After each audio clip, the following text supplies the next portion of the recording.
Hails and well met, and welcome to the channel. I'm your host, Malinum, and today we continue Season 2 of the Shadows Fall anthology entitled Mask of God.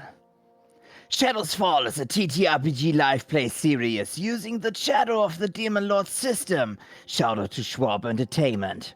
With the Fantasy Grounds VTT, shout out to Fantasy Grounds, and the most excellent in-game music and sound by Syrinscape, shout out to Syrinscape. And hey, if you're watching on YouTube, please like and subscribe, leave a comment, I really appreciate it. Now let me turn it over to my players to introduce themselves and who they are playing today. Please start off us, Ruby. Well, thank you, Mally. Hi, I'm Ruby the Lazy Goblin. I play Sticky. And this next to me is... Hello, I am Lethe, played by Zessigrena. And, GiGi. Hello, it's me, Simple. I play GiGi. Yeah. Trixie. And I am Twixie, and I play Eena, the Chaos Goblin that everyone absolutely loves and adores and wants to give a huge, big hug to. And there's absolutely nothing else at all. No, nothing else at all. Come on, give me a hug. Come on. Stay away from me. You're the only one who's damaged me in this campaign so far. Wait, no, that's actually true. That's actually true. Thank you so much for that, Ruby. You're welcome. Oh, need to collect myself. Okay. So, Who's Ruby? They only said like 3 things. They said, "Hi, I'm Ruby. I play Sticky." yeah, and thank you for saying that, Ruby. Yeah, you're welcome. All right. So, with the introductions out of the way, it is time for the recap.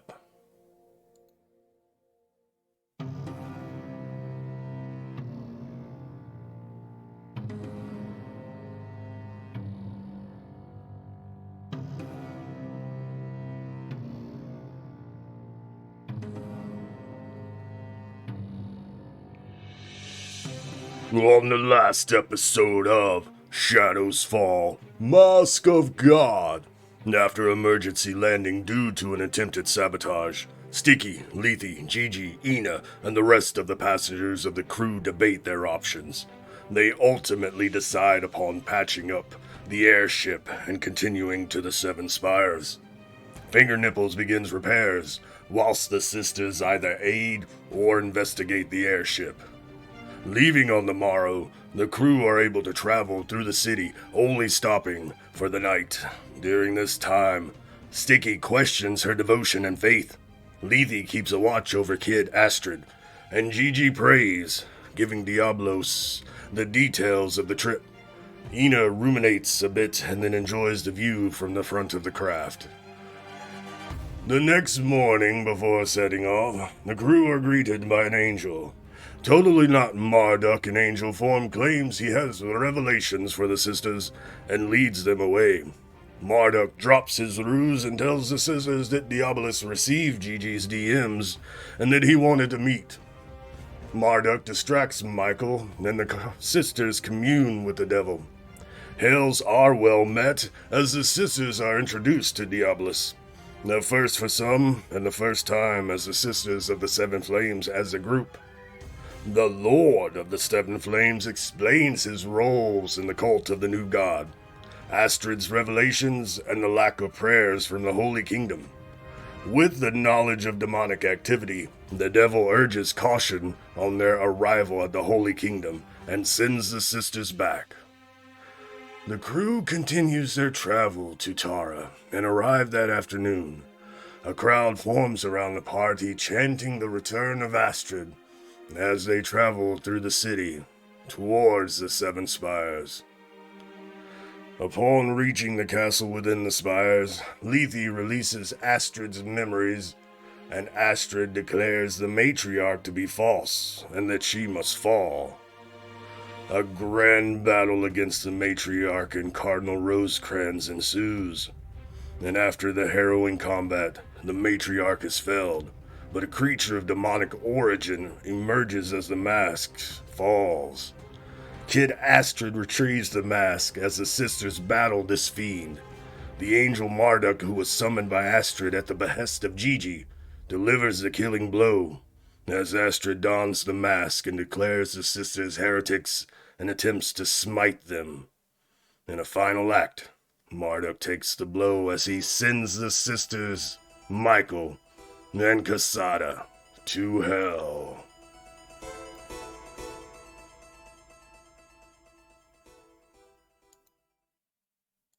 And that's where we pick up for episode 15, right after the title drops.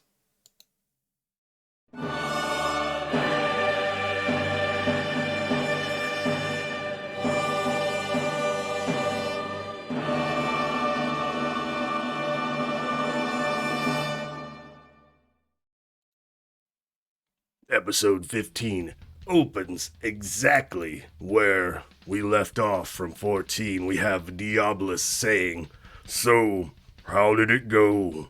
The scene opens in Diabolus' throne room. Chandeliers of bone light the black jagged architectures. The shot focuses on the devil sitting atop his throne, leaning and looking down expectantly. Then we switch shots to the four of you, and the scene is yours. I am so goddamn furious at that girl. She betrayed me after everything I did forever, after everything I sacrificed. She has no respect for me, for you, for us. I loved her like a daughter, and this is how she repays everything we've done for her. I just fucking... I can't. Calm down, collect yourself, Lethe. I see Astrid isn't with you. Are you talking about her? That goddamned bitch, she betrayed us. She took the mask for herself. She declared herself a god. She called us out for all our downfalls. She's declared herself a god. There's no such thing as gods, that fool. Well... What is this mask you speak of? When Astrid and I were, doing the reconnaissance before our mission, I was reading some of the memories of some mages that were in here, and they spoke of a mask of God, they called it, something that they believed would bring them to godhood, and I didn't think such a thing was truly real. I mean, there's no gods, that's just what you've made up, but this mask is... It's the mortals, they don't know the difference between a god and a fae and anything else. They just see power and they think a god. She's taking it for herself, and she's... I just need to sit down and get out these clothes and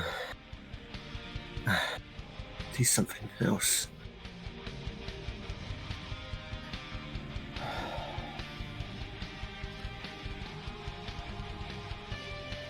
Yeah, we were all fooled.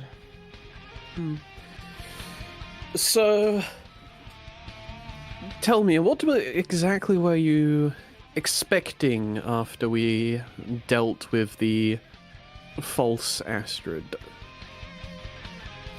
What was sort of your idea of a plan after that point?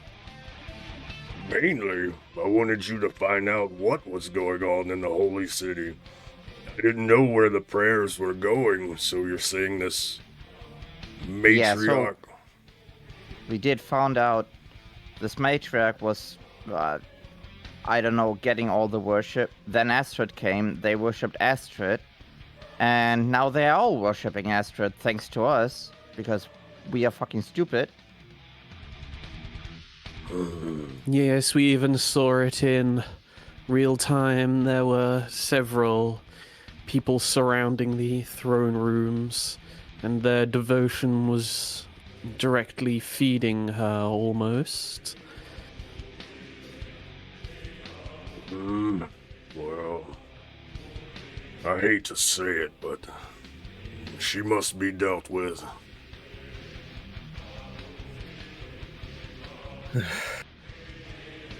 But And you see, go ahead. turns away. She's doesn't like the idea of that, but she knows it might have to be what they need to do. She nearly killed you. You all look pretty beaten. Do not worry, though. You are safe in hell for now. Please, Sister GiGi. I look over to Colonel Michael and the other one that I name forgot. What is their reaction? You look over, Sticky, and you don't see either of them. Oh, okay. But as you are like, what are their reactions, right? We change shots. First scene, we change scenes. We get an image of Cardinal Michael with the. Let's pull up the right one. With the hugest grin on his face. There is, behind him, you can see he's like in a wooden structure, and there's a window. It looks like snow outside. There's a fireplace lighting the room. And as we change shots to see what is giving Michael this large grin, we see a workshop full of goblins building little toys. We got goblins with presents, and then we see this jolly, fat man, human-looking man with a large white beard, long white hair, a blue fuzzy jacket, large buckle boots, and standing next to them is a small goblin with white paint on them, long white hair, holding the largest gift, extending it towards Cardinal Michael, and he's just, oh, skib a gift, is that for me? And then the scene changes.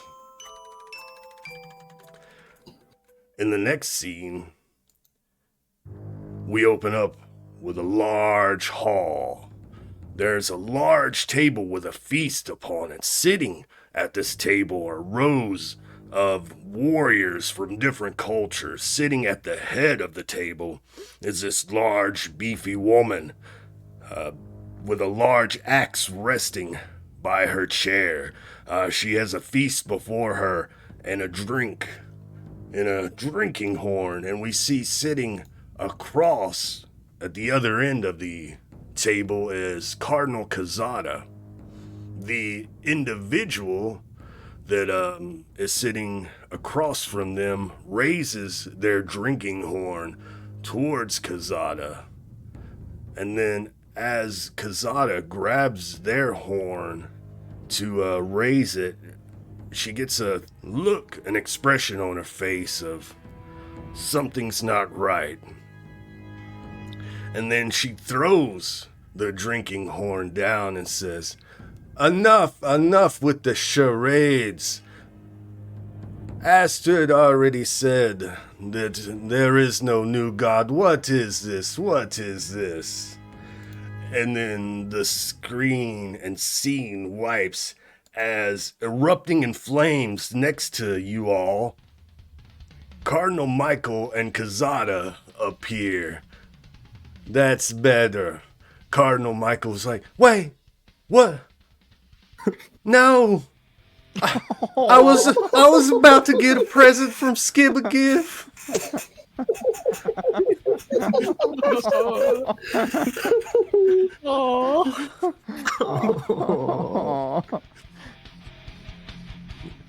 Then he realizes that Diabolus is there, and Kazada. She's like, "That's better. Now, what's all this then?" And and then Michael's like, "Oh dear, what did I do?"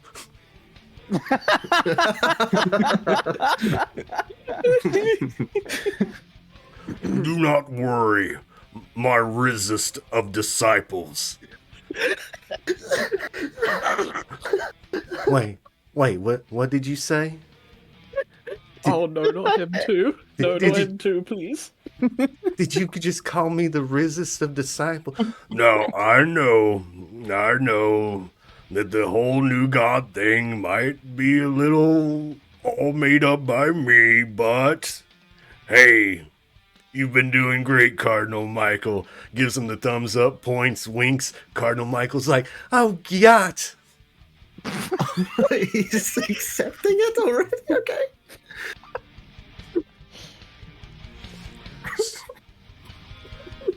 So what are we doing here? Why are we here? We nearly got killed by Astrid. Who the fuck are you anyways? Kazada says to you all. Oh, we? Well, I'm sticky. Long story. Things are not as you might know them. Welcome to hell. That's certainly one way to put it. But, give hell a chance. It's actually not that bad, Yeah, like Sticky said, where you came from, that was your own personal pocket dimension. You have been faithful servants of the new god, of me. Your souls are not filled with corruption like my devil-worshipping disciples here. He winks at y'all. But, so... I wink back. So when you, since you are here in hell, I wanted to show you what you would look forward to for being so faithful. I need time to think on this. Please, continue talking while I consider what is going on. Yeah, what happened with Astrid? I thought she was just the sweetest little kid. Michael, let me say it in your words. Astrid is cringe. You mean she's not bussin'? She's not a Sigma? She's she's a total beta. Astrid unfortunately carried around with her a fat L when we were in that throne room. The whole time I thought she had a W, honestly. She's This is not- hurting my brain. she's not bae, she's just fam.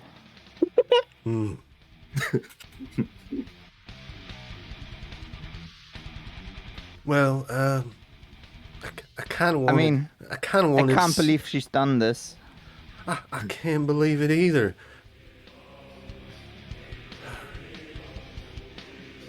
Well, sorry, Michael. Yeah, I need to speak with my disciples for a little bit. Would you like to see what Skibbergiff has for you? You know I would. Please, send me back. All you have to do, for your own personal hell, Michael, and for any of you, all you have to do is think about it, and you will travel there. Oh, thank you. Skibbergiff. And Michael erupts in flames and disappears. So, what else did you learn besides Astrid?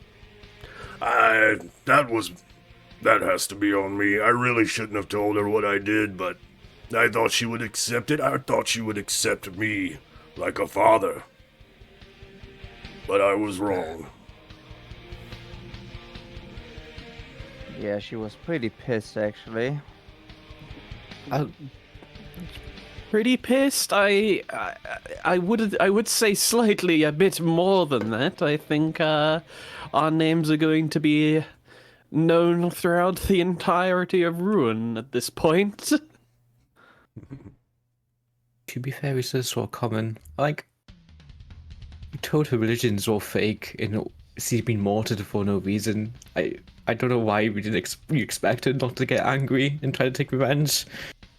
I don't know. That's what I'm just thinking about now. Sorry. Like, after everything, fuck. Look, I'm not perfect, Sister GiGi. I'm sorry. I had no one to talk to about this. You know how hard it is to come up with all these cool ideas and nobody to tell. I mean, I usually talk all about my ideas, you know, about the, you know, religion, you know, skibby gif and all of that. You know, I always had. So yeah, I can absolutely relate.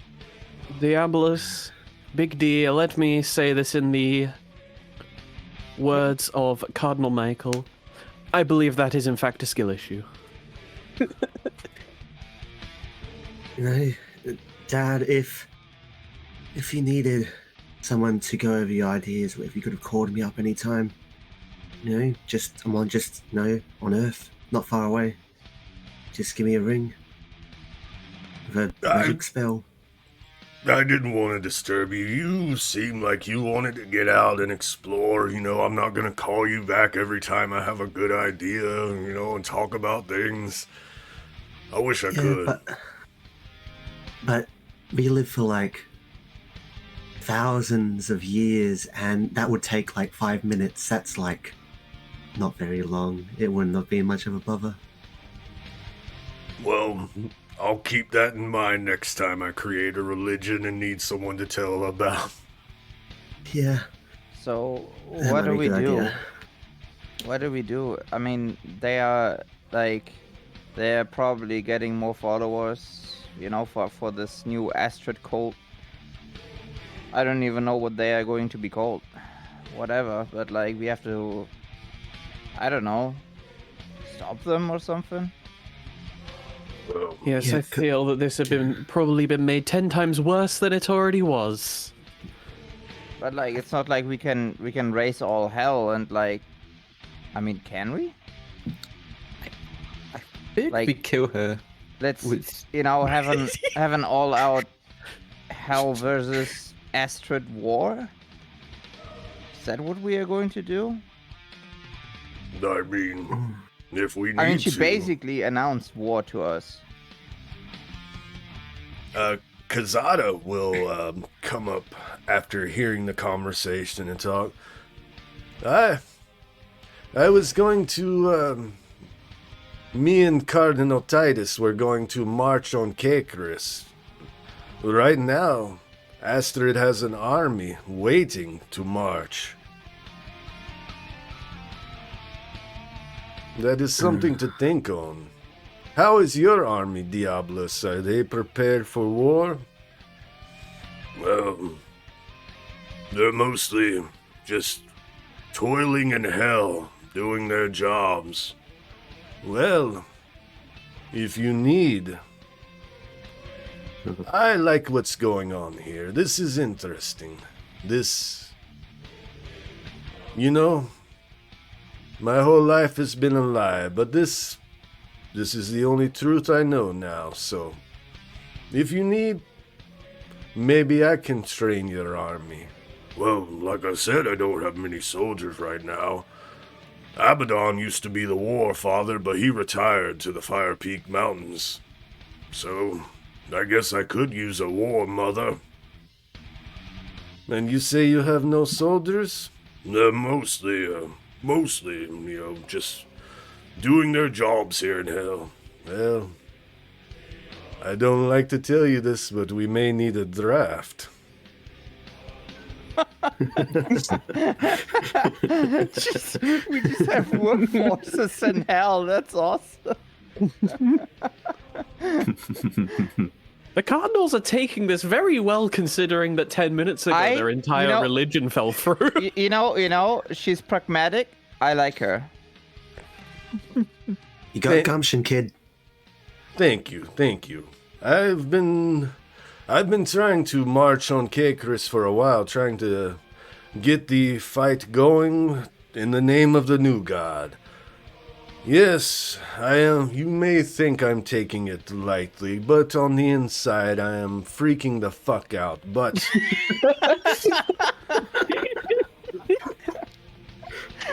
but I have a higher standard to go by, so I'm keeping it collected. Trying, like you said, to stay pragmatic about this. From what I've seen of Astrid and her power, depending on what she plans on doing, I don't think it will be good for the Earth. Well... based. And But- it probably won't be good for hell either. For now, though, I will return to my personal hell and start planning. Call on me should you need me. Well, thank you. And thank you for accepting me for who I am. Aww. Oh, I want to give him a hug. So, Sisters of the Seven Flames, I am your Lord of the Seven Flames, and it is time. If you are going to be here in Hell, and Astrid on Earth, preparing whatever she is, we should get you prepared as well. You have grown in power and capability over the time in my service, but it is now time to master your paths. So fucking corny. Ah, I love it. But until then, we must discuss how you wish to further your abilities. I will try to gather any assistance that may be needed for this training. But until then, Sticky. Yes, Daddy. Sorry. Yeah. So, I hear that you wish to break your curse and become part of hell itself. If that's what's necessary to stay with you, then yeah. Well, there are a few things that you must do in order to achieve that. And one, I think it's time you worked as a devil. I know this is the hardest thing, the thing that you hate most. But in order to be a devil, you have to work like a devil, learn the operation of hell. And I would like your sisters to accompany you as well. You are all my disciples. Lethe, you've done this before, but it's been, what, a few centuries now? A few millennia. Time. But yes, while I gather the resources to further your capabilities, I would like you to take time and learn hell a little bit. Learn of this place that you've been granted, as far as your own personal hells and then the actual hell. Like I said, all you need to do is think, and that will send you to your own personal hell.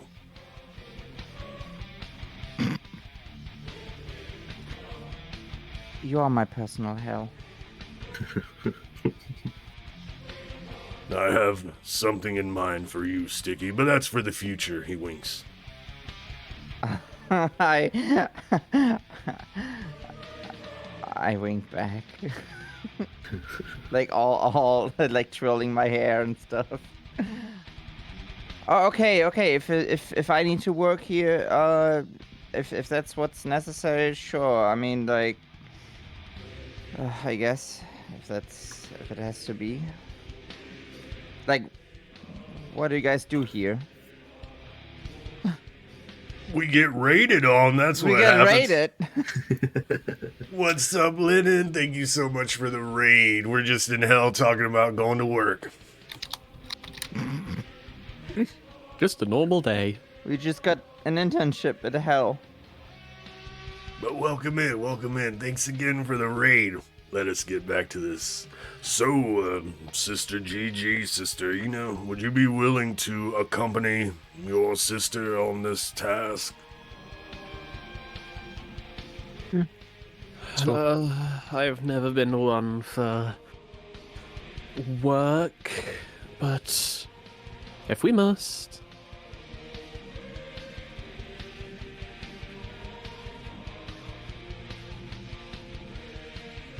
Wait, did you not hear me? Just in case you didn't hear me. Yeah. Yeah, I said, yeah. Oh, yeah, sorry, I didn't hear you. It's okay. Yeah, no, it's okay. You're quite big, tall. Speaking to my good ear. My bad. Nice. So we will end the scene, unless you had something else, Lethe. No, I'm just ready for a refresher. Cool. So I'm gonna try something a little different. It's only going to be in our imaginations, right? But the way this episode is shot, or at least this scene in the episode is shot. So we open up the next scene. We have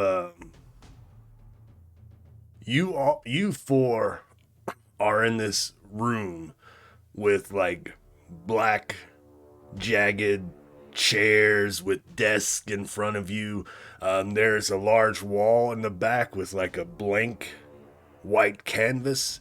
In the center of the room is like a large black, what looks like a lantern, and an individual.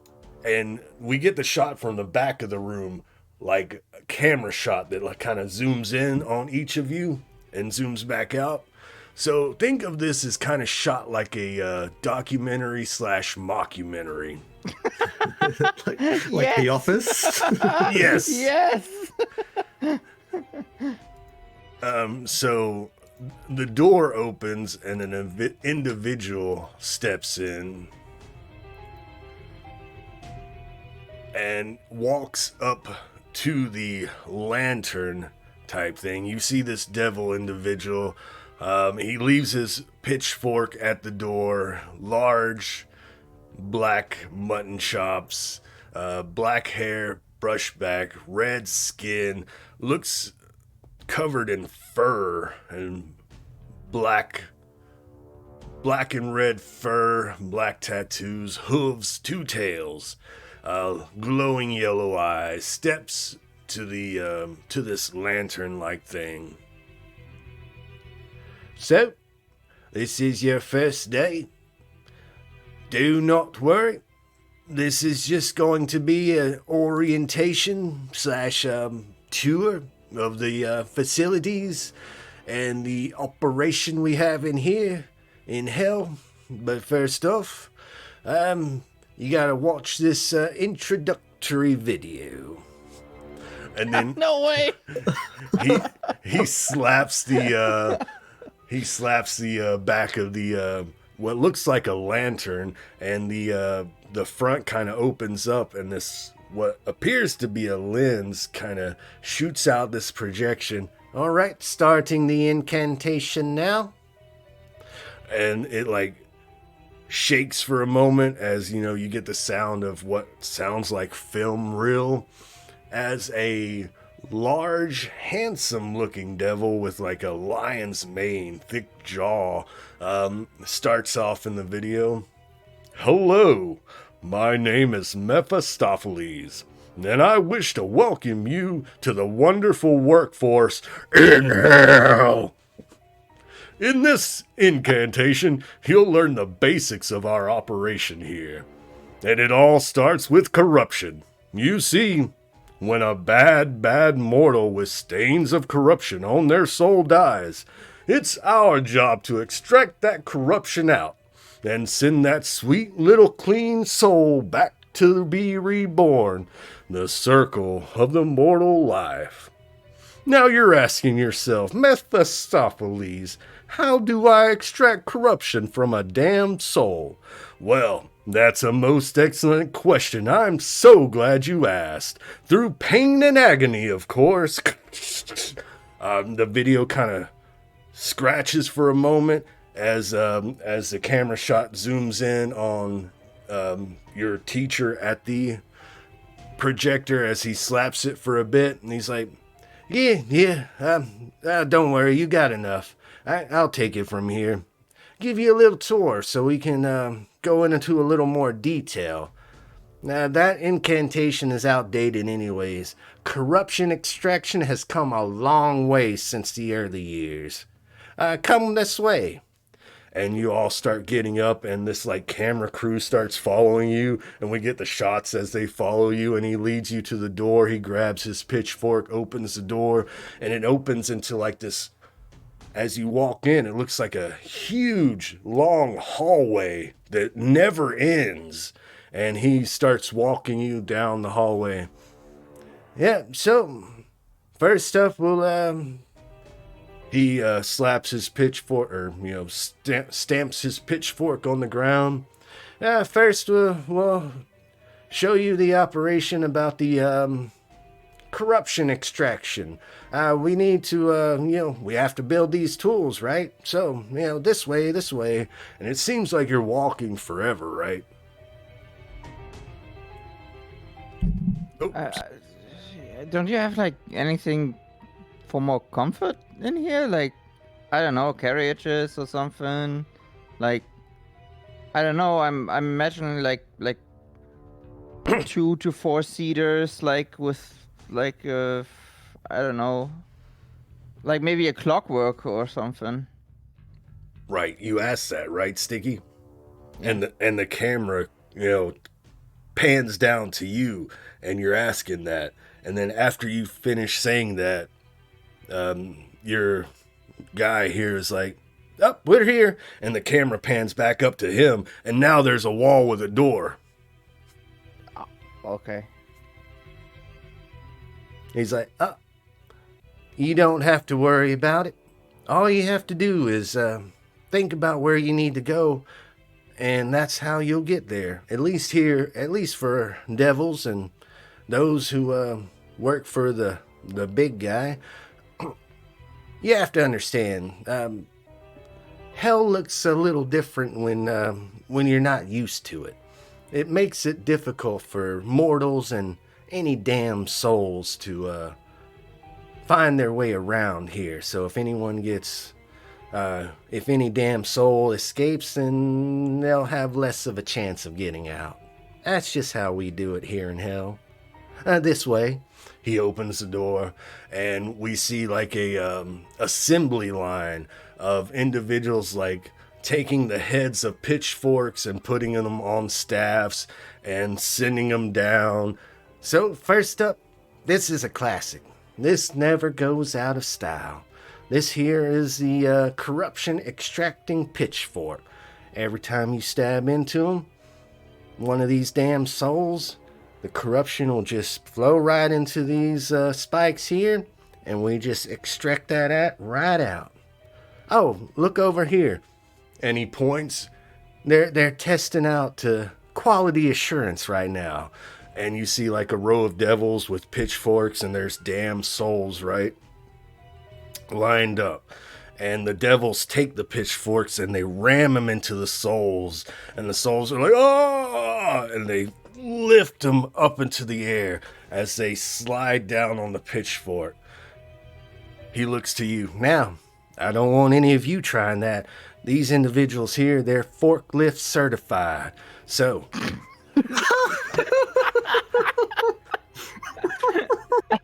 but don't worry. It's mandatory. Every devil must be forklift certified, so you'll get your forklift certification too. I see. Looks fun.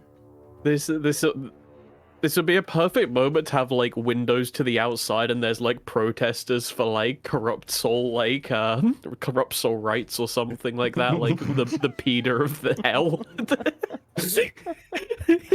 God. Peter of hell. Peter of hell. Damn souls have rights too. Quit testing Souls are out on them devils damn too. souls. I never thought that we would be lectured by middle management when we got to hell, but like there we are. This is so great. They really industrialized this place after I left. Yeah. Oh, and we've also got some new ways to extract corruption there, Lethe. Come check this way out, and opens another door to another hallway. As they follow you, the cameras are just, as y'all are talking, the cameras are like zooming in on you, zooming back, zooming in, zooming back. We actually cut scenes real quick. We have an interview with this individual. Yeah, they never asked me my name, but I'm Zazarel. Yeah, I've just been showing them around, and I don't know about the little ones. I don't know if they're forklift certified material, but you know, everyone has to do it. And then we switch back to you all. He guides you to another room. We see what looks to be the damn souls, right? To describe a damn soul, usually completely naked, pale skin, sunken black eyes, but their form looks like they did in life. So we get to one little section here where they have like these little flamethrowers. Kind of mechanisms. Well, right now, see, it's easy to get corruption in solid or liquid form, but really, the new technology here, you see like what looks like a balloon above this damn soul? We can extract corruption in its gaseous form. Now watch this, and you see a fat lady tied up to a stake and with a Karen haircut, and you recognize this lady. Oh shit. She looks over and sees all of you as she's strung up, and she's like, oh, not you all. You the ones who sacrificed me. And then she's like, ah! As the devil with the flamethrower like burns her, and you see the damn soul flesh kind of just disintegrate a bit, and some smoke goes up into this balloon, and there's another devil at the balloon who kind of catches it real quick and stops it. And he's like, fresh corruption, and he takes a hit. Oh, yeah, this is good stuff. He points down at y'all. Good job on this one. Where's the other brat? I wonder.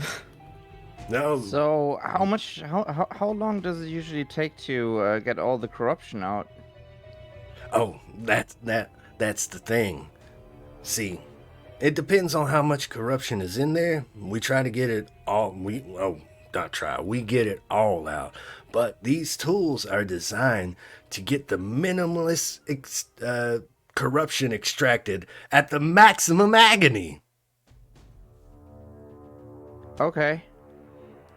I do have a question though. Why is the agony needed?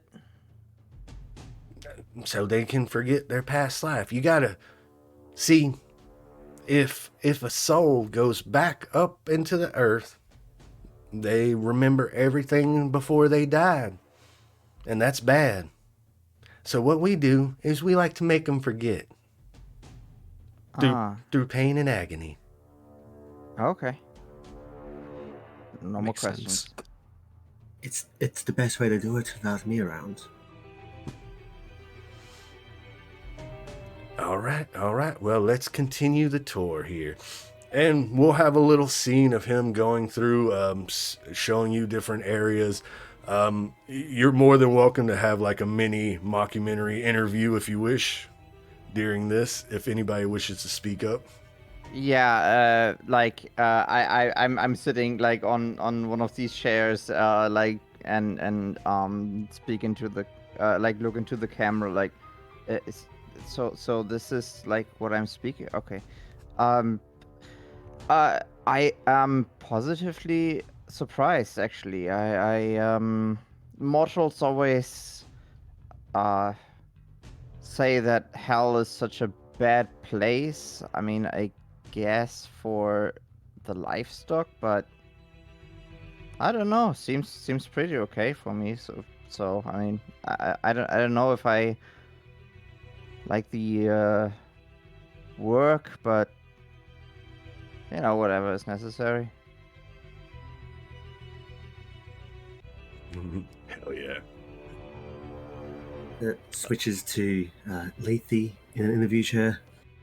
She rubs the bridge of her nose. It's good to be back and all that, but when I was a kid, it wasn't so industrialized. You'd go out into the fields of the souls, the pits, the tar pits, or the skin fields, and you just go and talk to those souls, and it was so much more organic, and it was just a breath of rotten air, and it was just so much more pleasant. Now they're just doing it in this factory, and it's like, sure, it's efficient, but it's just not the same. The interviewer will talk to you, Lethe. So is your forklift certification up to date? It's probably expired, 2,567 years ago, I think. I'll have to get that done again. And then we switch scenes. They're still following you as he's giving you the grand tour. There's a couple of janitorial devils cleaning up the mess in different places. He's showing you all different kinds of torture. I'm not going to go into detail, but different styles of torture and stuff, and them extracting all the corruption and such. But this isn't the only jobs we have, Mortals like to make contracts. Mortals like to, sign their souls away. So we have record keeping and bookkeeping. I'll show you to one of our records, and opens a door, and then as you go in, there's like black spiked file cabinets, rows of them. There's an old lady looking devil with like tiny spectacles on, sitting at a desk, and she's in charge of records here. She'll, if any of you happen to take up any of the jobs here, you'll work with her, filing records, retrieving records, going over paperwork. Oh, is this that one Sticky? Yeah. Wait, you know my name? I'm in charge of records. I know a lot. It seems the Big D has a thing for you.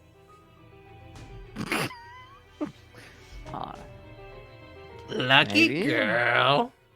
If I was still 1,000 years younger, maybe I would have had a chance.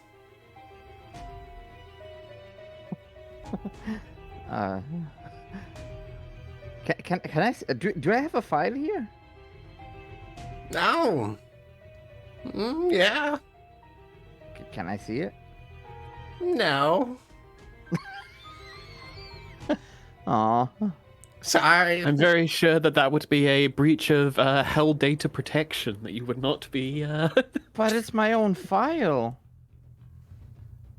You still have to go through the right procedure. You have to get it signed off by the Big D himself.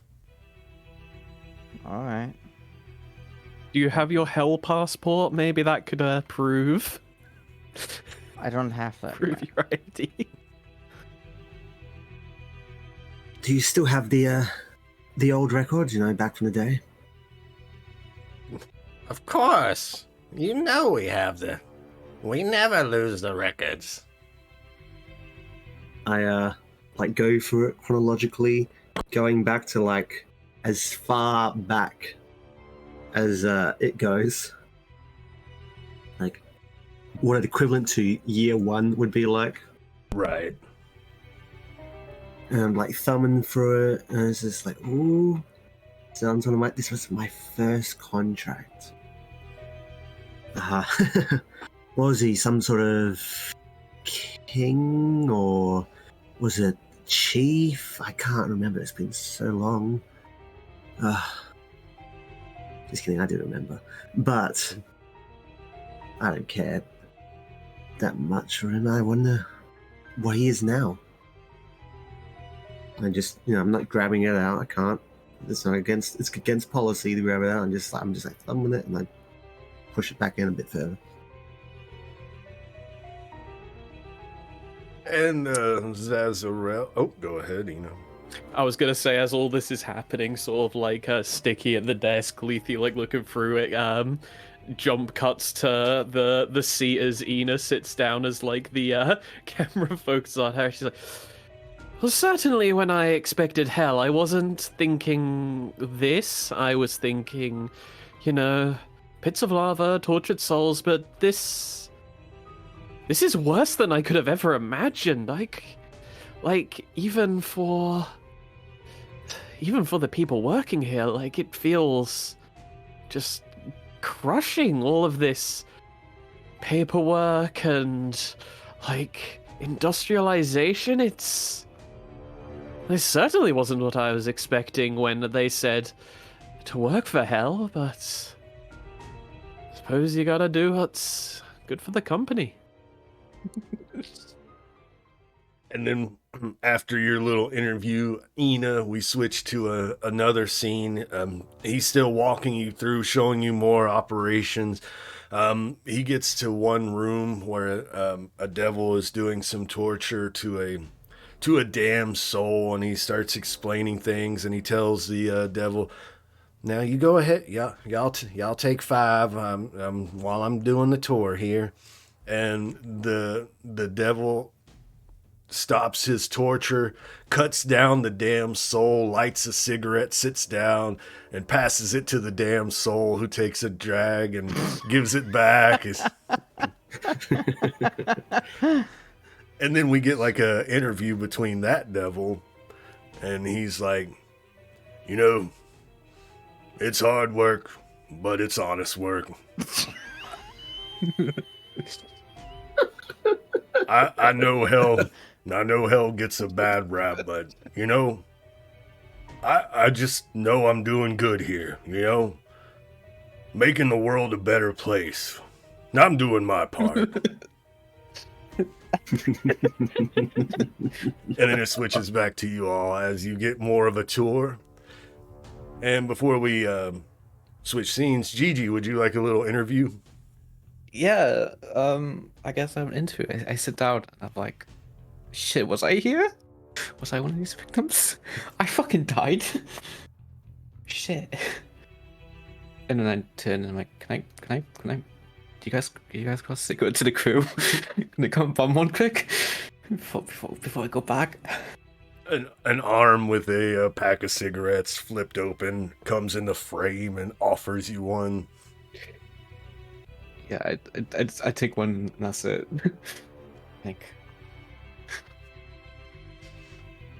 Nice.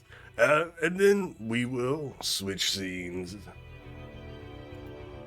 But before... So, oh, go ahead.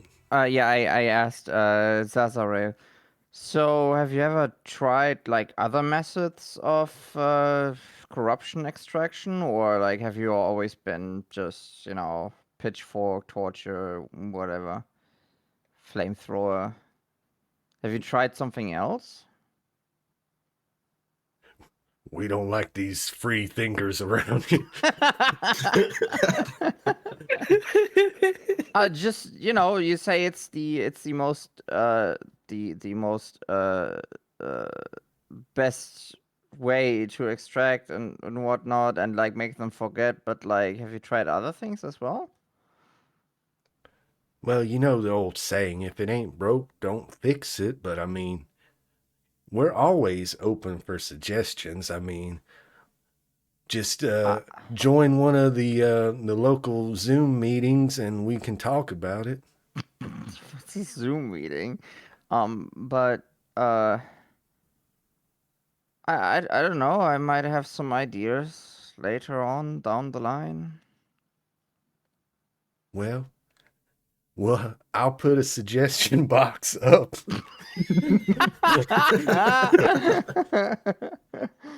And just They'll debate it at the local function. Yeah, and we'll make it a talking point at the next meeting. Yeah, just go ahead. All right. Wait, I have a question. Do you guys have a union? Like, do you guys have a How union much do you here? get paid for this, by the way? And we're just making an honest living here, okay? We don't get paid much. We get paid in corruption. It's part of our lives here. It's in the air we breathe, the food we eat.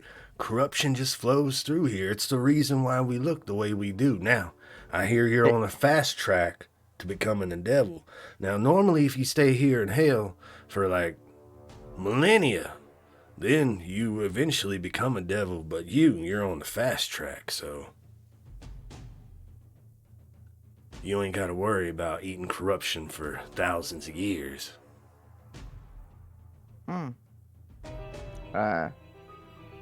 So it really is like Monsters Inc. I don't know what that means. I have another question. What's the health insurance plan looks like here? just We definitely carry the AD&D, the Advanced Death and Dismemberment Policy, and of course, there's the work hazard policy, But don't worry. We have workers' comp, so if anything happens, you're covered. chill. So what happens? So while we were on Earth, we ran into this guy twice. Our first sacrifice. Well, first, we sacrificed him, for the big D. But then he came back. Like, how does that happen? How'd you let Christian Oliver get out? Look, we can't help it when some high-powered wizard or mage, casts a spell and, summons a damn soul out of here and puts them in a clockwork. That's why we have, and then we switch scenes to to another job, and there's like a group of like devil bounty hunters like getting on their armor. Oh no, we lost Twixie. Yeah, Trixie's power died. No. Oh no. No mamas. No mamas. No mamas. But yeah, we switched scenes to what looks like a hellish bounty hunter office. I don't know if you know Dog the Bounty Hunter. Oh my God! You are tickling my memories. What the fuck? We have a Dog the devil Bounty Hunter. devil version of him with a long mullet, open chest shirt with a necklace with a badge on it, but it doesn't look like a cop badge. It looks like a flame with 7 points on it. He's like, and Zazarel will be like, Well, whenever any damn souls get out, either by magic or escape, we try to track them down. We tried to get to Christian Oliver before he got to y'all, but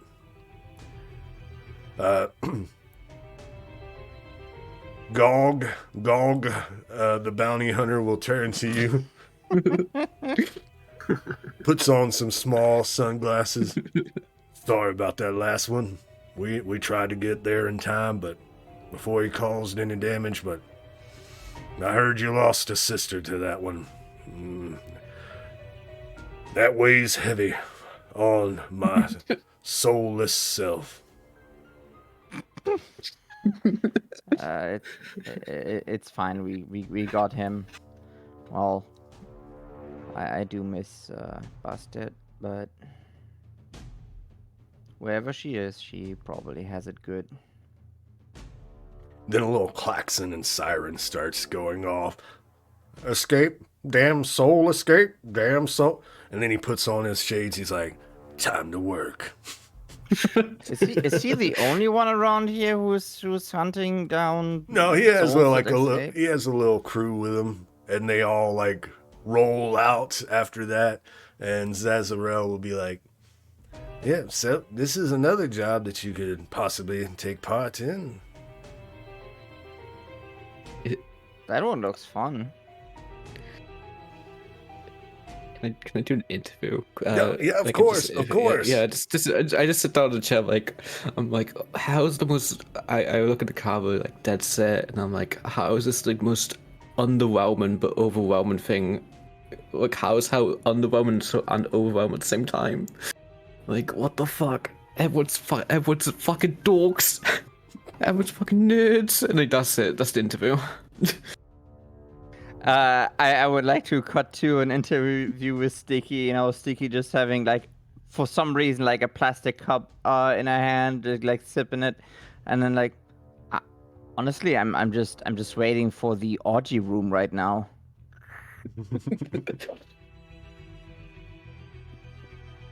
Sweet. So after, go ahead. Should we? I don't know. Should we do a small break, or do we continue on? Like, I don't know when Trixie is coming back. We can shoot for a small break to see how it goes. Spoiler, next up, I was going to have you all discuss how you wanted to do training into your master path and how that's going to look, because we're going to do that. And then, so if you want, do you want to break real quick to see if we can get Twixie back? Yeah. All right, everyone. You heard the Sisters of the Seven Flames. We shall return momentarily. Skibbity. And we're back. Hey, we got Twixie back. Hello. Yay, Twixie. So yeah. After the scene, after we get the little work tour and giving you a tour of the operation and all the interviews and stuff, I want to get into how your training is going to go and who or what will you be doing to train, if anybody will be training you or if you're training by yourself or whatever.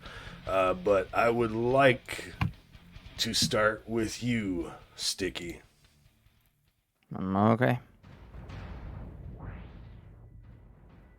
So how does it look? What is your training? Okay. So I gotta work, right? So I imagine, so Zazarel, after the I go to Zazarel and say, so how do I get my own pitchfork? Well, first you got to go through the forklift certification class. Once you have properly lifted 1 to 2 damn souls at one time and extracted the corruption, then you will be certified and you will get your own pitchfork. Okay, sounds easy. Yeah. And then we see like Sticky going to going to class. Like, I don't know, how hard is it to get that certification? Like, how should I roll for it? Like, what do I roll for it? Like, how do I extract Give me a the soul? Give me a strength challenge roll first. Can I use trickery? Yeah, of course you can.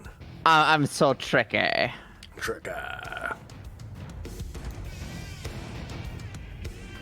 Wow, I'm a natural fucking talent. So this is like, you know, I'm in class. You see this devil, you know, instructing me, blah blah blah. So this is a forklift. A forklift. This is a what are these called? Pitchfork. Yeah, thank you. So this is a pitchfork. Blah blah. It has 3 ends.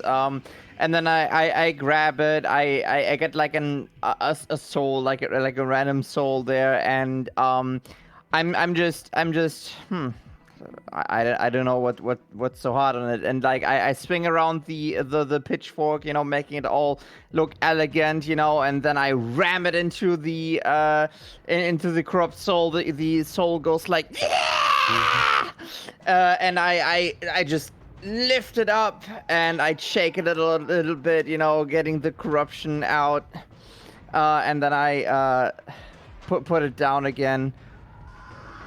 That's actually pretty easy. Yeah. Zaz will be like, wow, you're a natural.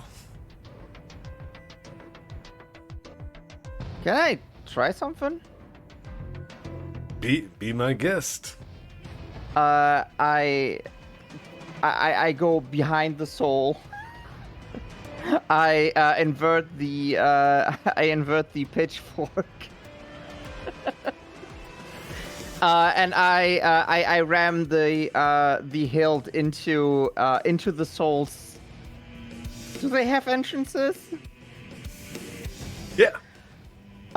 Camera like goes outside the room, and instead of screams, I don't know, maybe a lustful moan, like a little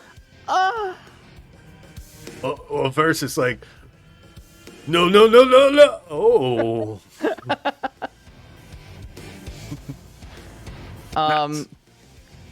So I don't know. I guess like we don't do the whole what is it called? The whole I mean, you just did the whole. What do you mean? I'm thinking we go on to like what is happening over like at Lethe, for example. Like it's not going to be the full training like all in one go. It's like jumping around different perspectives. Oh yeah, Lethe. I go into my father's throne room. I climb the steps and I say, "Father." Yes, Lethe. If we are to defeat my sister, I need you to give me back some of my power. I'm just not as strong as I used to be without it. Please, Lethe, describe how would it look for Diabolus to unlock your power? Okay. So Diabolus, he has some sort of decanter that with a linlet, and you know he nods. No, so be it.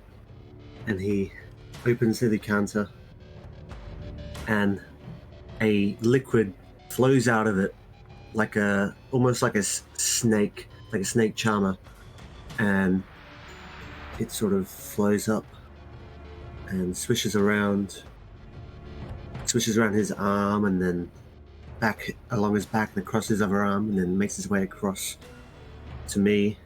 And he closes the lid before all of it gets out. And as the water returns to me, it goes back, like in across me.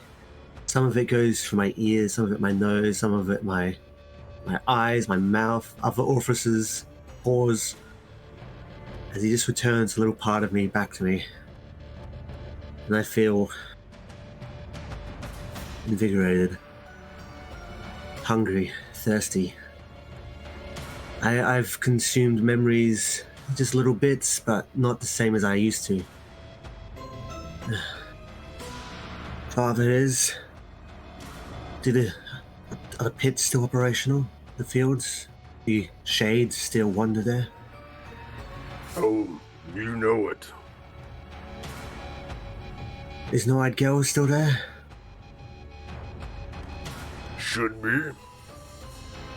Been a while. I think I need to get back in action.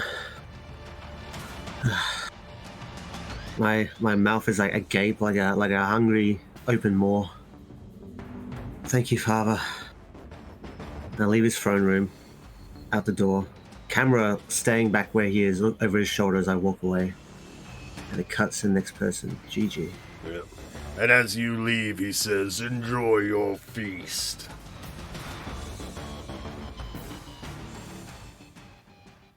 So, GiGi, how are you training to be, what is it, a necromancer? Yeah, crazy. But I think it opens up GiGi's inner personal hell. Like he's in the office. I guess he's in the office, but like snaps and he's like inner own personal hell, carved in bone skeletons, and he's trying to unlock the next steps, the next progression of her path, which to her is like necromancy. She is a necromancer at heart, I guess, but to progress to become a further into like like to have further into the skills of being a necromancer, to be a stronger spellcaster. She starts, try to do stuff by herself, like she has overconfidence in herself. And I think she's trying to cast a spell, and she's like, this is so easy, like I'm gonna do this straight away, and it just doesn't work, and it doesn't work, and it doesn't work, and it doesn't work, and she's getting frustrated. And and sorry, my brain froze for a second. Brain freeze moment. But I think she leaves the house, and she.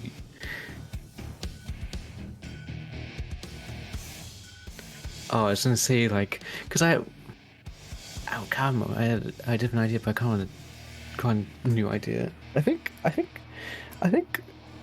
a guy approaches someone who's like part of the office, upper management. A guy but he doesn't look like any other demon. He looks like a skeleton. And I guess he does, which. Should I just do all of it, or do you want to? Because I don't know how you want to segment it. Do you want to do segments, or do you want to do do I describe all of it, or do you want to? Not all of it. It'll just be the start of it. But I will assist you as you leave your personal hell, GiGi, and you are thinking about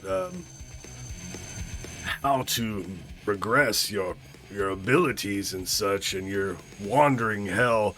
You're walking by this this river of blood as this skeletal figure on a boat starts to slowly pass by, turns and lifts his hood. You can see a skeleton face as they are matching your pace of walking. Even though the river is flowing faster than the boat's moving, they're just, right next to you. And they turn to you, GiGi. Ah. Weren't you here before on this boat?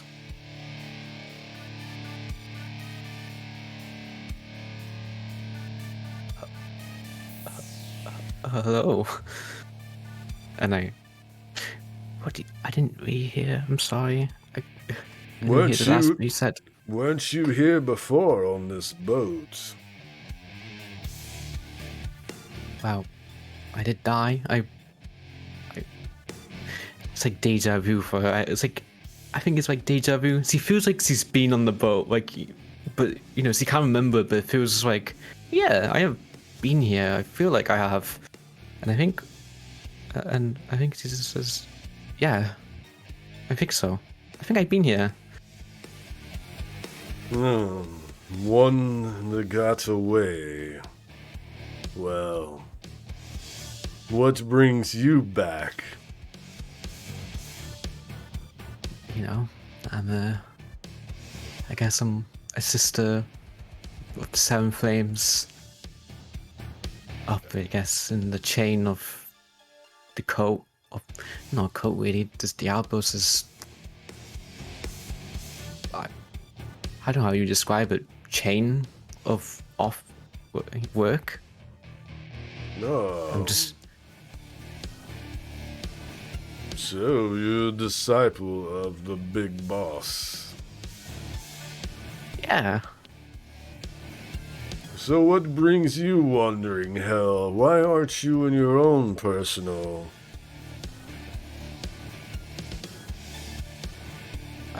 I'm stuck. I can't do a simple. I'm a necromancer and I can't do necromancy. I can't advance my necromancy. It's just look at this guy. I'm like I am just stuck. I don't know what to do, and so I'm wondering to help my brain jog, I guess. Well, this skull-headed figure in a dark robe just unrobes with the quickness as the robe doffs. You see, they are nothing but bones. I happen to know a little bit about necromancy and the undead. Please, take a ride. I step on the boat. And then I will allow you to take it from here, GiGi, unless you want to skip and then come back through the montage, and we can talk about how you train in the montage. Oh, yeah. Just skip just a bit so I could Yeah. So think. you step on the boat, and the scene fades as you drift away, and then we switch scenes to Eena. So, as Eena witnesses kind of each person going their own way and like GiGi disappearing to their own personal place and whatnot, she feels a little lost and sort of just wanders the way back where she came through the wonderful guided tour that we had earlier. And kind of back towards the throne room as she remembers what Diabolus said in all you need to do is think about it and you'll go to your own personal hell. As she sort of takes a moment and thinks to herself, but there's something there. There's like a twitch, a bit of like almost like lightning in her mind, as every time she gets close to thinking about it, it's almost like a snapshot of almost like a memory she's had before, but it's like slightly disrupted as she looks around and takes a seat next to an area of the throne, and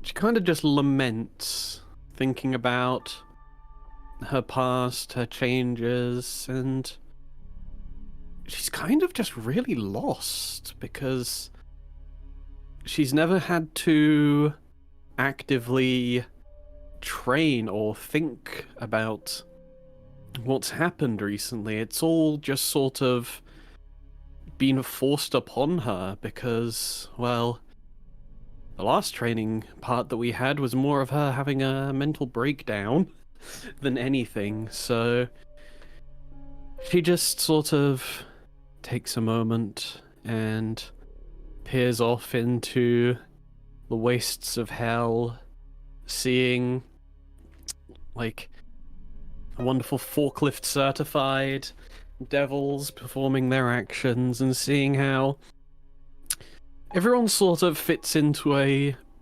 cog in a machine almost, or everyone has their roles to play, and she kind of waits for a minute and then just keeps thinking, trying to access her own area, and realizes how much she misses a more simplistic time of where she was just with her father in his study and living as regular existence as you can, being a goblin vampire.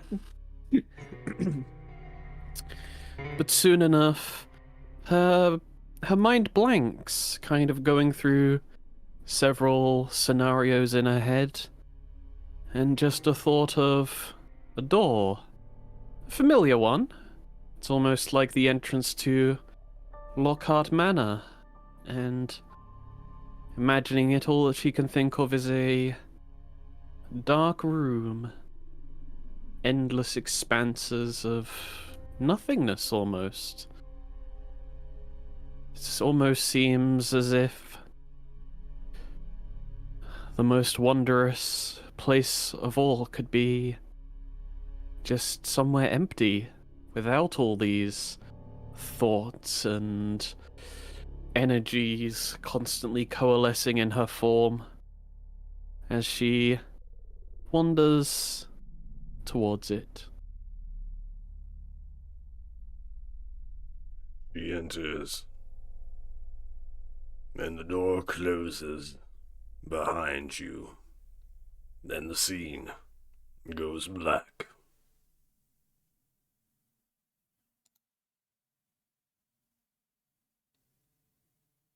And then we switch scenes. We have a montage of everyone doing either working or training or both. And I'll go down the line. We'll start with you, Sticky. So after like the first time, working the fork, the pitchfork, we see I officially get my my forklift license. I'm getting certified. And after that, I will try out other jobs. Like we see like a quick little like a few like slideshows, like with me hanging out with the with this Gog guy, hunting down souls and on Earth, I guess, and we see me just being in the library, kind of in the file cabinet, just trying to get everything in order, but actually also like doing everything like with a smile, and like at the end of the montage of like me working all these places, I think about what was being said, like we move around in hell by thinking about it, and like I'm getting quite familiar with everything very fast, like as if it's like, as if I'm already treating it as a home, and like slowly, like without even like knowing it, on one of my jobs, I suddenly shift from one place to another, but like not like very far, but like just a little bit, there's a little bit of a effect that I kind of disappear and appear somewhere else, like a few yards away from it, and that would be like, I don't even realize it for now. There we go. I was muted in two different places. Double muted. Double muted. She leaves the office building and she walks out into the fields of flesh and blood and sinew and all that brimstone. And she's walking towards a place she used to go, the pits. She like rips off all of her clothes, and as she does, a long spade-tipped tail with thorns on it grows out from her back, and the webbing between her veins turns black, and she takes her hat off, and two curly horns poke up from the top as she makes her way across the field to the pits. As she arrives there, she sees her old friend, the no-eyed girl. It's been a while, but I'm back for work. And then it's this montage of her just like finding these shades, these souls, these damn souls, and she sticks her tongue into their ears and she's like slurping their memories out. She sees a memory, every good memory someone's had, she replaces it with agony. And they lose all the good memories of their lives as it's replaced with just pain and suffering. And as they forget themselves, and she, burps. It's tasty. She hasn't eaten in a while like this. And she's going, it's like a scene, I know you've seen the movie The Whale, where he's just going from like the fridge and he's just eating all the things he can. And she's just going like eating these different shades, tongue in the ear. It's just getting like disgusting at some point. She's just engorging herself on memories. She is... At some point she's like, oh my god. She's like, Mo, it's so good, you and you haven't eaten for so long and you just have like your favorite meal.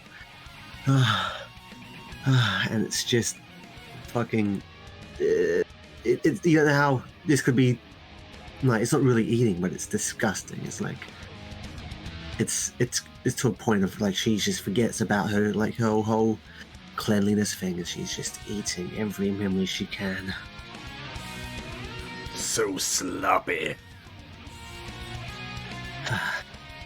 And that's her. All right, GiGi. What does your training look like, and do you do any jobs in hell? So Gigi's training, so he's on the boat still, and I think like he's trying to do the spell still, but the big skeleton guy, the guy who's the Fey man, who's rowing the boat, is just talking to her. Like, he's trying to concentrate and listen to him, and he's just having his like conversation, being like, when like you ever had experience of someone tries to give you doesn't give you advice, but tells you basically tells you like a long complicated story, but slows down to like just a small piece of advice. That's kind of what he's doing, I think, for his training, and it's just trying to like do the spell and concentrate. And I think she realizes, click down, like the story he's telling is how like she died, how she was in the ground, cold, buried, left in an unmarked grave, forced to climb out of mud, dirt, And I think, is this the end of training, or do you? Well, training's gonna happen over, a longer period, but this is like a screenshot of your training. Yeah, I think it just this. I guess the scene ends just her, like the camera just on her face as she realizes this, and it's almost like kind of like she's kind of being won away the fact of like this trauma of like dying, like not really like acknowledged it properly, like brushed it off when she like told everyone. She kind of brushed it off as a joke, like yeah, I died. But like this is like the first time she's like kind of thinking about like the idea of like she was in hell before and on this boat. She's probably thinking that's the training, kind of like rooting like what it means to be dead and what it means to be a necromancer. Nice. Love it. And That's it. Yeah. This is like just a little shot of the scene. Eena, do I need to calm the music down for you? I realized I hadn't had music on this entire time because I disconnected. My power died, so. But maybe a little bit. Maybe something a bit calmer might do good. Going back to where you were before, and this is what was playing before, so. Let's up that. So, as the door opens and she steps through, it's more of a blank void than anything. There's not really much to see, but she looks down and just the ever expanse, turns around and the door is gone. But in front of her seems to be the base of a room. It's hard to make out, but from what she can see, there's a bed, a writing desk of sorts, and a light fixture kind of from the ceiling, almost like a smaller chandelier, but it's impossible to see where it's coming from on the ceiling. And then suddenly a raid. But sorry, my brain suddenly disappeared. But she steps through, just seeing everything laid out. It feels very odd to her. It's been the first time in a while she hasn't been experiencing something. Something isn't in her head. Just the world is quiet. Very unsettling. But then it appears again, that little voice in her head. You hear a voice. It's your own voice. I should have grabbed that mask. That should have been ours. That was ours. We should be gods. Just shut up for once.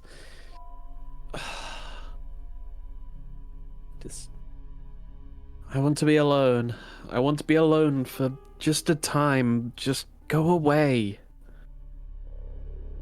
But you are alone. No one else is here. It's just you. Then why are you here? Why are you making me feel things that I do not want? Why do I feel so hollow with you about, like I'm not even in control of my own decisions, like I sit here every moment and find it hard to differentiate between friend and foe, and those who have good intentions and those who have bad? Why? Just leave me be. She begins to lay back on the bed as she just sort of looks up into the darkness. You keep asking yourself. You keep asking me, why? Why? But every decision I've made. Me, Eena, I've made it. Because I am Eena. I am me. I am the avatar of chaos.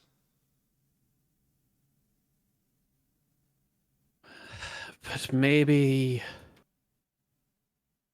there's something that I can do. Maybe there's something more than just this power, this thirst, this anything. Just... You've seen how they look at me. You've seen how they talk to me. The people who... I know I'm very bad at it, but I would have probably been dead 10 times over if I didn't have my sort of like lump appears in her throat. She's just like, friends. Maybe I just want a little bit more control, just something to be able to wield this power for us rather than just myself.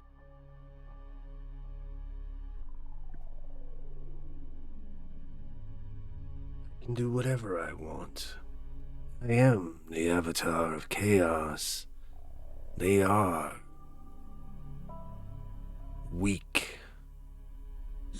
They cannot handle, but if I wish to call them friends, they must accept me for who I am. Once they accept me, I shall accept them.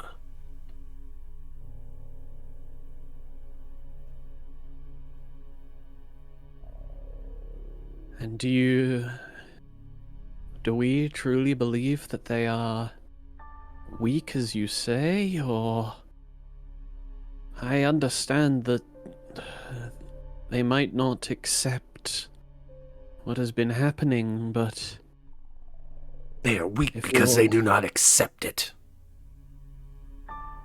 Would you not also be afraid if one of the people who you kept in tow could just end their life and unmake them at any point? Would you not feel that... Forget it. Just go away. Just... I want to feel like me again. I want to be somebody that would make my father proud rather than fear what is happening to me every few moments, needing to call in untold numbers of favors and assistance and just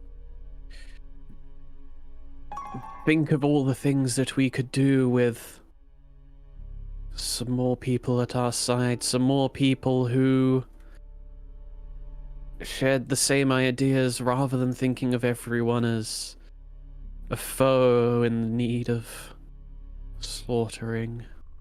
Just... you would be...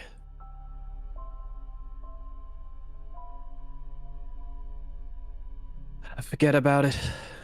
Just keep quiet for a moment. I need a moment. The voice does not keep quiet, but it sounds calmer now. And it says, or you think to yourself, I am the avatar of chaos. This is my chaos. I am control. I decide.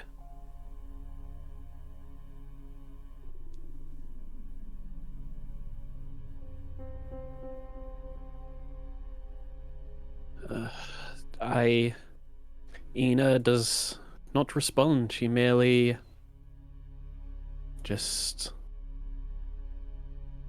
stares out, trying her hardest to ignore the thoughts that are within her head. She just peers upwards as the shot sort of zooms back and you can see the room, the bed that she is laying on, matching the one in Lockhart Manor, the desk with the book, the chandelier. Another shot back, more zoomed out, and it just keeps continuing, just further and further into the darkness as Eena lays there, listening to her thoughts in an empty room, in an empty void, and the scene goes black. And then we switch scenes as we return. The four of you, minus Eena, return to Diabolus's palace after a hard day of training, a hard day of work. You return to the palace. Diabolus will check in on you. So, how are you finding the workforce, Sticky? It was more pleasure than I thought, actually. Although I do have some ideas for it. Oh, we'll definitely discuss. How about your own personal hell? How's that? Oh, I haven't been there yet, actually. Well, we can discuss it another time then. So have a Yeah. think on it. I'm gonna think about my own personal hell. Lethe? She's like wipes her mouth. There's like bits of saliva and dribble and just water like chilling out. She just her like posture isn't as regal as it normally is, and she's just sort of bestial. Work is more pleasurable than I remember. It's been a long while. I think I'm getting back into the swing of things. You know, I love it. You know, she's sort of like in a bestial state at the moment. Oh, always the fervor ever since I brought you here. How about you, Sister GiGi? Has the training been going well?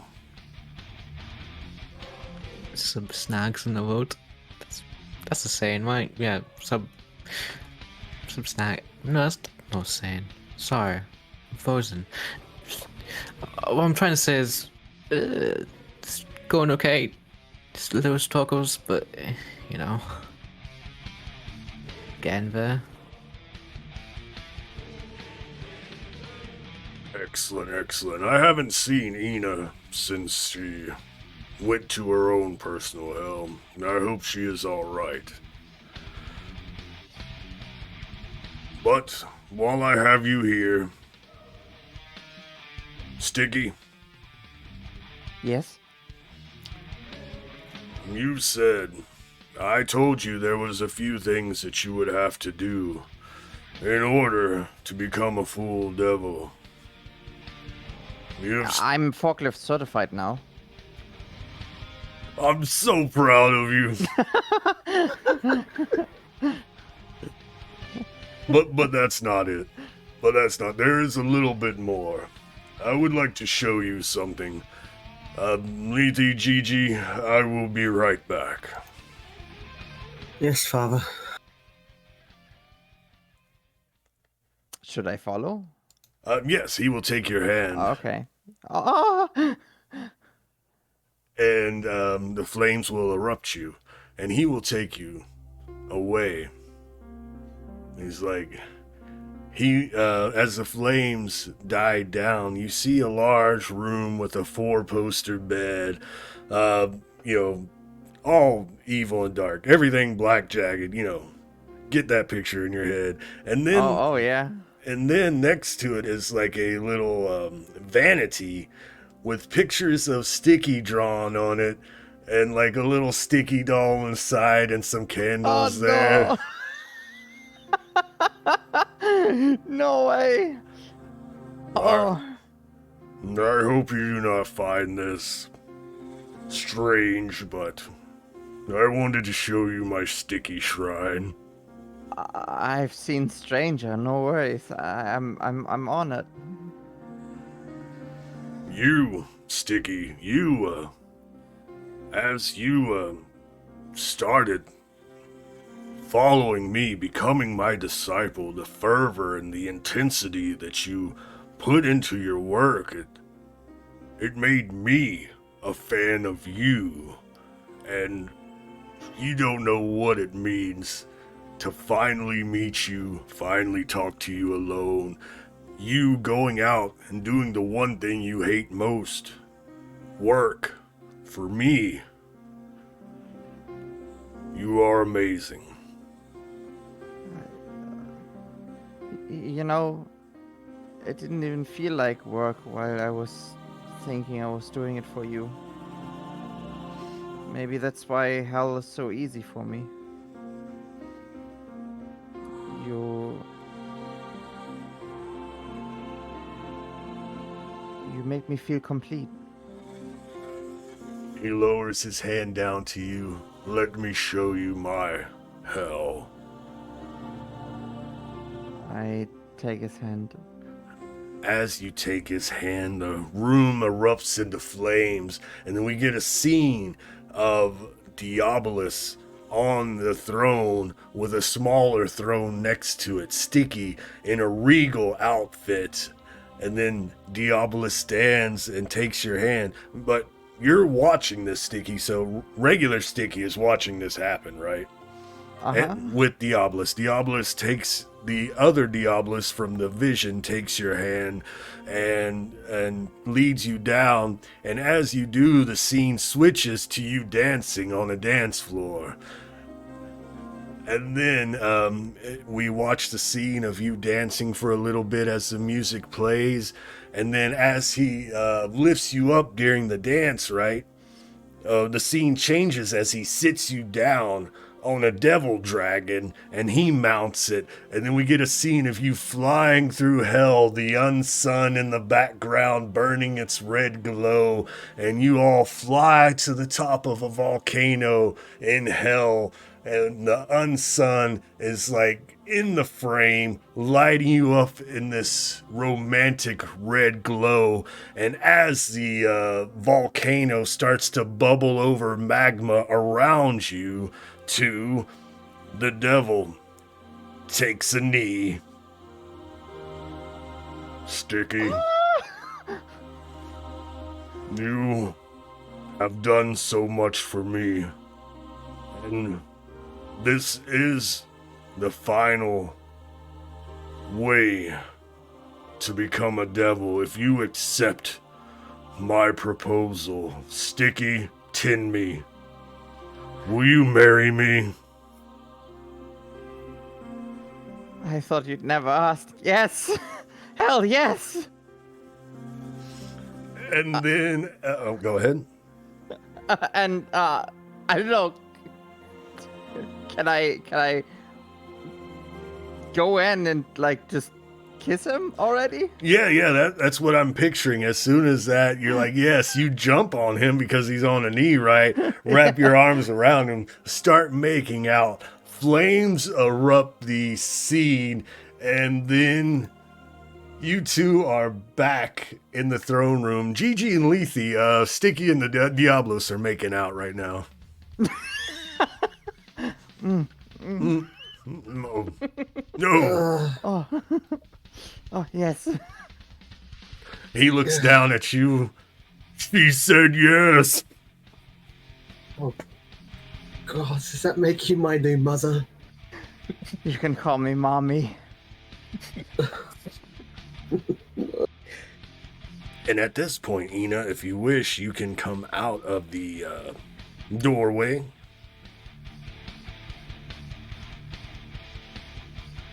Or not, it's your call.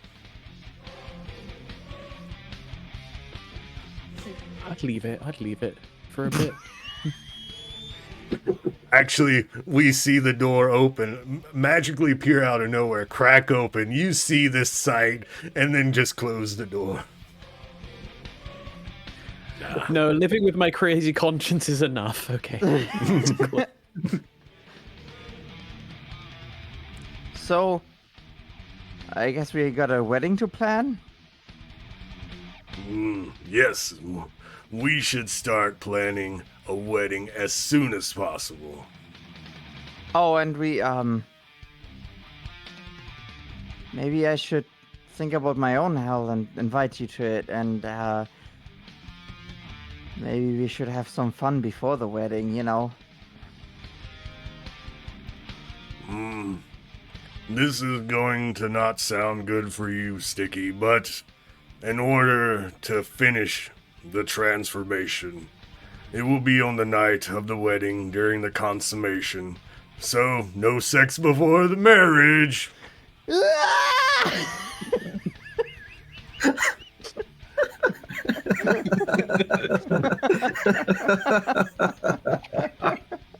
and and if you want, we can end that scene with you screaming, "No!" Yeah, that's great. Excellent. Ah, no. And then I didn't tell everybody beforehand, but this is going to be a shorter episode. So after we get all that in the episode, after the proposal, after the scream, we go to the final scene. We get the shot of Sticky screaming, the camera flying backwards as if her scream is projecting the view away, and the camera kind of spins for a moment, and then it goes black. And then we open up daytime.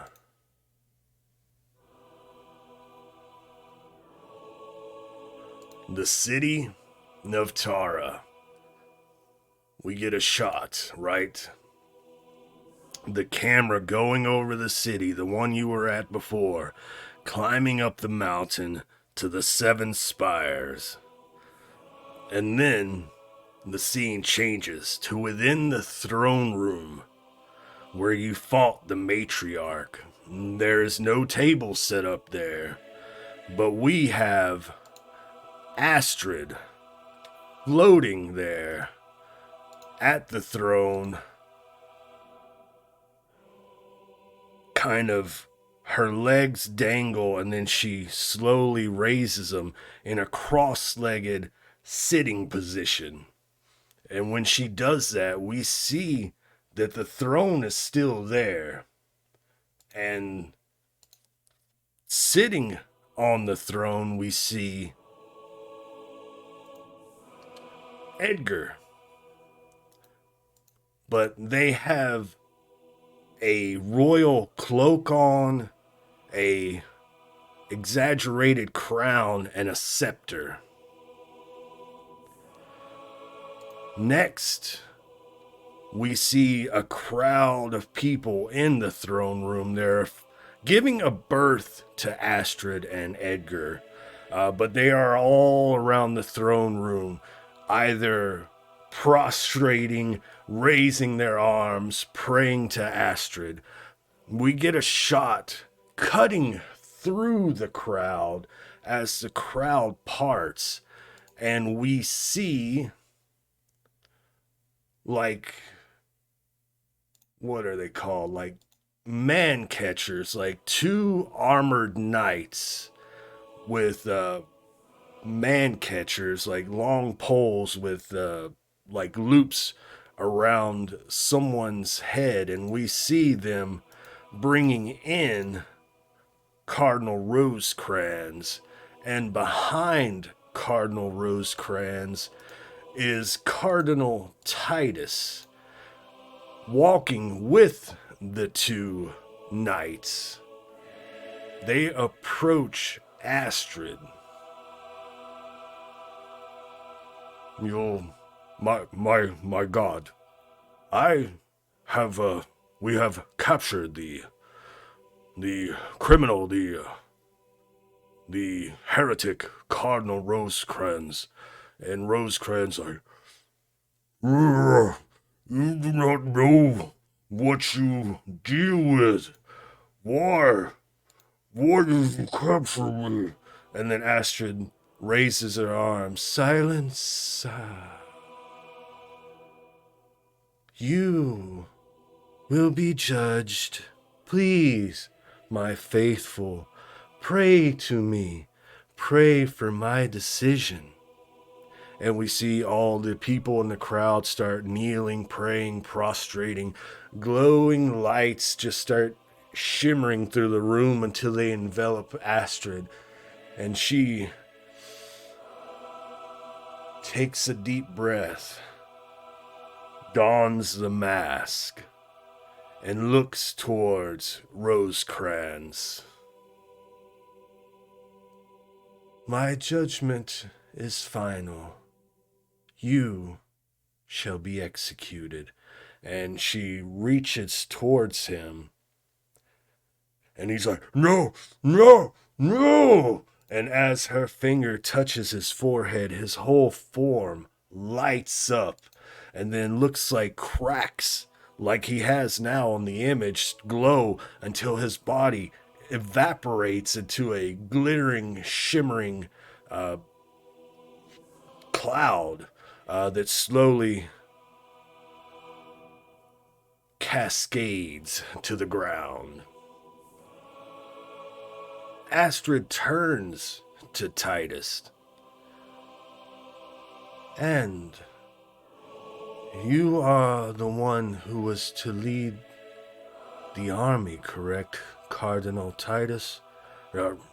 Yes, Almighty Astrid. I am Cardinal Titus. I was going to lead the charge on Caicrus. We were going to take the city for the Holy Queen Matriarch. She was going to rule as the Empress of Rule and the Queen Matriarch. Astrid looks to him. So, you were going to march on Caicrus, and you were going to capture the Empire or the Matriarch. Well,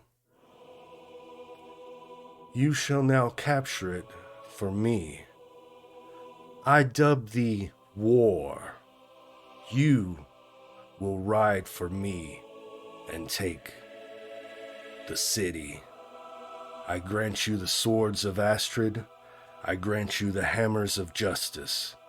Your Templars will stay here and guard the city. As she says that, as she says, continue the march, continue to war, Cardinal Criswell will speak up. No, Astrid, we said that's why we said we weren't going to war. There are other ways to do this. We can't be. Silence. Do you question your God's judgment? I'm sorry, Almighty, but I just don't. Please, step forward, Cardinal Criswell. He steps forward, and you see she's doing the same motion she did to Cardinal Rosecrans. Let me pray to me, faithful, and I will decide Criswell's actions and words, how they should be judged. Again, everyone begins to pray, everyone begins to kneel, and we see the glowing lights just enveloping everywhere. And then, as that happens, she says, you have lost your faith, and now you are lost. And he lights up and explodes into a cascading shower of glitter as everyone in the room is like, oh, no, oh, he must have been false. Yes, she has sacrificed the non-believer. She turns to Abernathy, Cardinal Abernathy, who is in the room as well. You are, yes, Almighty. You are the keeper of lore and knowledge, correct? Yes, Almighty. And Criswell, he led the poor brothers, correct? He did. Well, I leave you in charge of the poor brothers and the knowledge. Spread word, spread my glory across the land. And those who oppose us shall starve of my blessings. I dub thee famine. And with that, I, with war marching to Caicrus, famine spreading my glory. I shall name myself Glory, and I shall rule here until the empire has been taken. And I have plans, greater plans, once we take Caicris. I will rule here with King Roland. She points down to Edgar, who looks more like a scared but trying to play a part. He's trying to keep his cool while she motions to him. I shall rule with my king. You are all dismissed. Please go about your God's work. And then a voice from the crowd rings out. I am a sword of Astrid, but I do not wish to go to war. Astrid says, and why do you defy your Lord and Savior?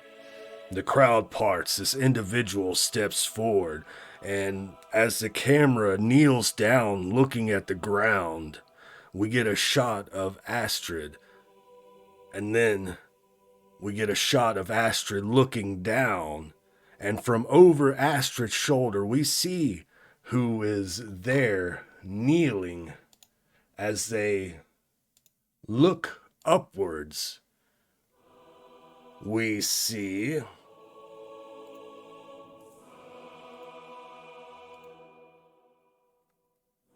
I do not mean to defy.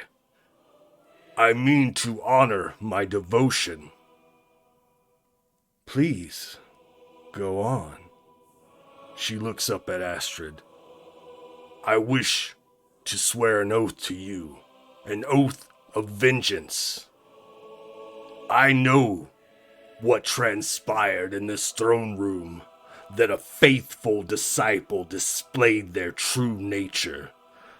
I swear a vow of enmity on the necromancer Gioconda Gioacchino, her family, and those she traffics with.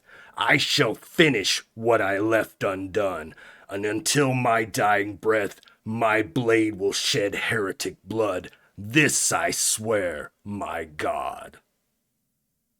Astrid looks down upon her. Then I shall name you Death. May all who stand before you fall. I task you, go forth, cleanse Vanderbrunn of its diabolical masquerade. And then we get a cut as Dwa is leaving, slow stepping out of the throne room. We see her, and in the background, we see a transparent shot of Father Faust giving a sermon within the temple of the new god in Vanderbrunn. And as he gives the sermon, flames start to light up, first lighting up the walls, and then lighting up everyone in the room. And as their screams echo within the shot, the scene erupts into flame and goes black, and the episode ends. Woo! Oh, Woo! Woo! Holy fuck! This was good. You know, short, sweet, great little training master path. Loved the hell. Oh, I loved that ending scene. Fucking Dua, I totally forgot about her. Oh my god. Right, that's an unresolved issue. Mm-hmm. And I don't know if anybody noticed anything else about that either. No. Oh, what? She named one person War, she named one person Famine, she named herself Glory, and she named Wa Death. no pestilence. Is that the four riders The of the horsemen apocalypse? of the apocalypse. Holy shit! Oh my! Oh no! But Sticky's getting married. Sticky's getting married. Hell yeah. I do imagine that Astrid wants to take over Hell when she's done with the Empire. Oh, this is player knowledge, right? But I'm gonna yeah. say it anyways. But Tears, you went to Hell in Tears, right? Yes, we did. And there was an entrance to Hell, right? Yes, I know. Okay. There's multiple entrances to Hell from my multiple. knowledge. There's multiple, but also there's one in the city that they're marching on. Right. Oh, yeah. Oh, fuck. Oh, this is going to be epic as hell. I mean, literally. My, we need to get some soldiers in Hell. Like, gonna have to start the draft. We got a draft. Excellent. Cool. Yeah. Sorry for the short one, but go ahead. Maybe we should travel to the resort of what's his name? The big guy with the iron sword. Oh yeah. Abaddon. Abaddon, yeah, maybe we should get Abaddon out of his retirement one last time. They always pulling me back. Hell yeah, awesome. Well, do you have any closing words y'all wish to say? Thank you so much again for the session. You always give us 150%. It's great. I started out tired, and the moment we play, I'm like, I'm so fucking awake because this is so much fucking fun. Great job, and stick around for next time where we'll be doing more adventures in Hell. I'm very excited for it. Me personally, I'm still there's Ruby 2.0 is finally being worked on. I'm super excited for it. There will be another what's it called, like a debut for it. If you want to keep updated, follow me on Twitch or on Twitter, or on my Discord. It's all on the Ruby the Lazy Goblin, and that's pretty much it. Yeah. Oh, sorry, my throat is just so sore. From crying and laughing too much. Such a good session. My favorite one so far. You're just incredible, DM. You're too kind. Just thank you. I don't have anything to plug. I might stream. I might not.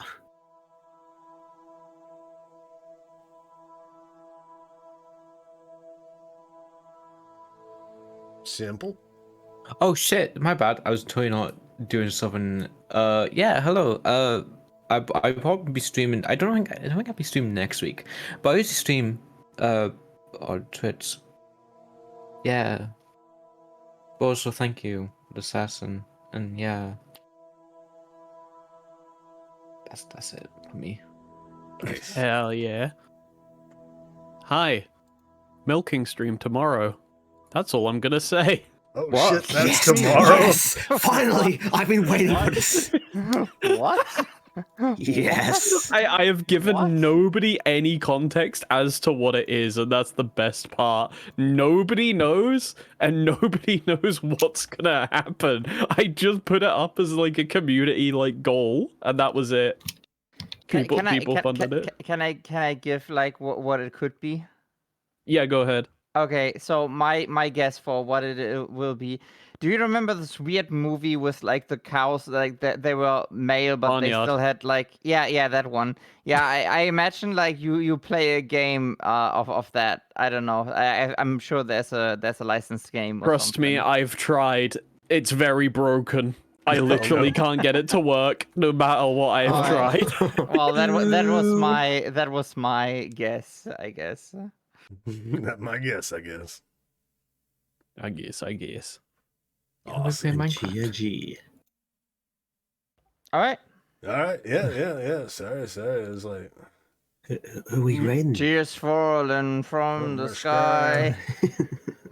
Actually, I'm gonna chose someone. They're playing D&D. They've raided me a few times while I've been playing D&D. The Demon Yordle. The Demon Yordle. Ooh. So, let's go. So the raid message is up there. Hell of a raid. Hell of a Yordle? raid. Goblin enough. Yeah. Not goblin enough. All right. In raiding the goblin thing. Excellent. So, I'll be back tomorrow to continue my adventures in Bardenfell, playing some Morrowind. And Have you heard of the High Elves? Seen any elves? Well. Oh yeah, and Astrid doing the whole cross-legged thing. It was inspired by Vivek. I forgot to make the mini. I was like, I must have forgotten to make something for you, Melly. And then that happens. I was like, fuck that. Yeah, I had to make a mini for that. That's all good. I have some inspiration for next time for some minis, so yeah. Oh yeah, me Heck too. yeah. But yeah, I forgot. I already started the raid. But yeah, I'll be back tomorrow for Morrowind, and then next Sunday for more Morrowind. I think Shadows Fall will not return until the 10th of August. So look for Shadows Fall, Mask of God, on Mask the 10th of God. on the 10th of August. So obligatory title drop, and we're out. So don't leave me hanging, players. Bye. Bye. Bye. Bye.